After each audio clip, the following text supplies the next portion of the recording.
दोस्तों इस समय प्याज के अंदर जलेबी रोग का बहुत ही जबरदस्त अटैक देखने को मिल रहा है। जलेबी रोग को कंट्रोल करने के लिए किसान अपने अपने स्तर पर हर संभव प्रयास कर रहे हैं, लेकिन कुछ क्षेत्र ऐसे हैं जहां पर हर संभव हर कोशिश करने के बावजूद भी प्याज के अंदर किसी भी प्रकार की कोई जो है रिलीफ नहीं मिल रही। कई कई जगह तो किसान जो परेशान होकर खेतों की जुताई करने लग गए हैं, क्योंकि उन्होंने बहुत अनेक प्रकार की दवाइयाँ डाल डालकर वो थक गए थे। किसी भी प्रकार की दवाई का कोई असर ही नहीं हो रहा था।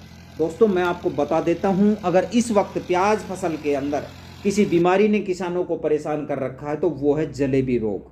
इसका आने का क्या कारण है, इसे कैसे पहचानें, इस तरीके से इसको कंट्रोल कर सकते हैं, हमें अपने खेतों के अंदर कौन कौन सी सावधानियां रखनी है जिससे कि जलेबी रोग जो है हमारे खेत के अंदर ना आए, कौन सी स्प्रे करें जिससे जलेबी रोग, थ्रिप्स, सुंडी रोग का एक ही हम स्प्रे से सफाया कर सकें। संपूर्ण जानकारी आपको इस वीडियो के जरिए से दी जाएगी। तो नमस्कार दोस्तों, मैं सतीश कुमार, स्वागत है आपका अपने यूट्यूब चैनल भारत किसान, हमारे किसान चैनल पर।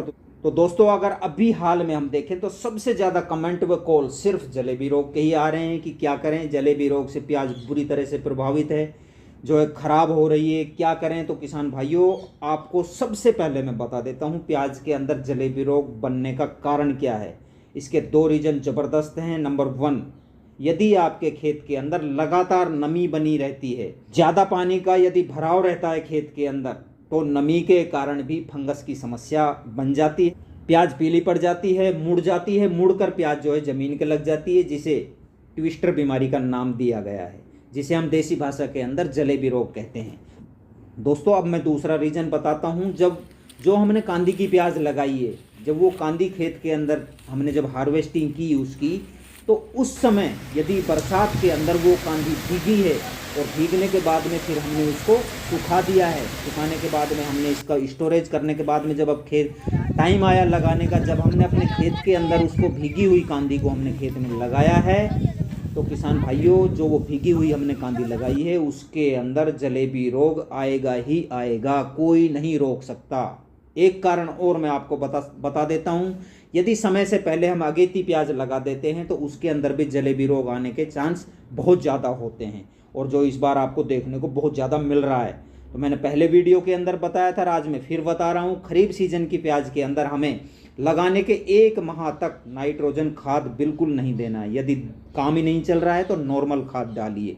एक चीज़ का और ध्यान रखना है, यदि आपके पड़ोसी खेत के अंदर आपके पड़ोस के अंदर जलेबी रोग आ गया है, स्टार्ट हो गया है, तो आपको सतर्क हो जाना चाहिए, क्योंकि जलेबी रोग जो है वो एक ऐसा रोग है जो एक खेत से दूसरे खेत के अंदर बहुत तेज़ी से फैलता है। इसलिए आप पहले से ही अपने स्प्रे की तैयारी कर लीजिए और अपनी तैयारी करने के अंदर लग जाइए, क्योंकि ये जलेबी जो रोग होता है वो हवा के साथ चलता है। यदि आपके खेत में कहीं पर भी जलेबी रोग स्टार्ट हुआ है तो वहाँ से पूरे खेत के अंदर फैलने में उसको टाइम नहीं लगेगा, बहुत तेज़ी से फैलेगा। इसलिए जहाँ से स्टार्ट हुआ है उन प्याजों को उपाड़ कर आप कहीं दबा दीजिए ले जाकर, और जो आज मैं जो स्प्रे बता रहा हूँ वो स्प्रे करें, तुरंत इसका इलाज शुरू कर दें, नहीं तो पूरे खेत के अंदर बहुत तेज़ी से फैलेगा। अब मैं आपको एक ऐसी जलेबी रोग की स्प्रे बताऊंगा जो जलेबी रोग के अंदर दोगुनी सुरक्षा देगी, बहुत ही बेजोड़ स्प्रे बताऊंगा। यदि आपने खेत के अंदर जलेबी रोग की स्टार्ट ही नहीं हुआ है तो ये जलेबी रोग आने ही नहीं देगा खेत के अंदर। अगर जलेबी रोग है खेत के अंदर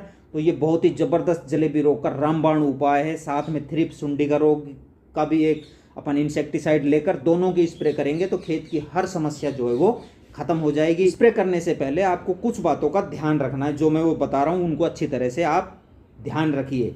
नंबर 1, आपके जब हम स्प्रे कर रहे हैं तो खेत के अंदर जो है नमी होनी चाहिए, और स्प्रे करने का टाइम हमें चुनना चाहिए, और ओस हो जब बिल्कुल हमें स्प्रे नहीं करनी चाहिए। अगर स्प्रे का टाइम मैं बताऊं आपको तो सायंकाल यदि स्प्रे करेंगे तो ओस आस कुछ भी नहीं होगी उसके अंदर, और बहुत ही बेस्ट टाइम होता है, आप शाम के समय इवनिंग में आप स्प्रे करिए। अब मैं किसान भाइयों आपको जो 2 स्प्रे जो मैं बता रहा हूँ, अगर हो सके तो उनको दोनों को आप अलग अलग स्प्रे करिए तो आपको बेहतर रिजल्ट मिलेगा। तो आप जलेबी रोग के लिए लीजिए टोजो, जो फंगीसाइड टेक्टर कंपनी का है। टेक्निकल नेम की बात करूं, एजोक्सिट्रोबिन 11% प्लस टेबुकोनेजोल 18.3% SC फॉर्म में आएगा। इसकी डोज की बात करूं तो आप जो 16 लीटर का पंप होता है उसके अंदर 35 मिलीलीटर लेकर अच्छी तरह से मिलाकर इसको स्प्रे कर दीजिए, आपको बहुत ही शानदार रिजल्ट मिलेगा। अब मैं आपको थ्रिप्स व सुंडी रोग के इलाज के लिए बताता हूँ तो आप इसके लिए लिथल सुपर 505 लीजिए। और डोज की बात करूं तो वही 16 लीटर पर पंप के हिसाब से आप 35 ml दवाई डालकर इसकी स्प्रे कर दीजिए। बहुत ही शानदार रिजल्ट है इसका भी। तो किसान भाइयों, आप ये दो जो स्प्रे बताइए मैंने, 2 स्प्रे करिए अपने खेत के अंदर, हर समस्या जो है खेत की खत्म हो जाएगी। टाइम टू टाइम आप खाद प्रबंधन करते रहिए, टाइम टू टाइम आप स्प्रे करते रहिए, स्प्रे का शेड्यूल बनाइए।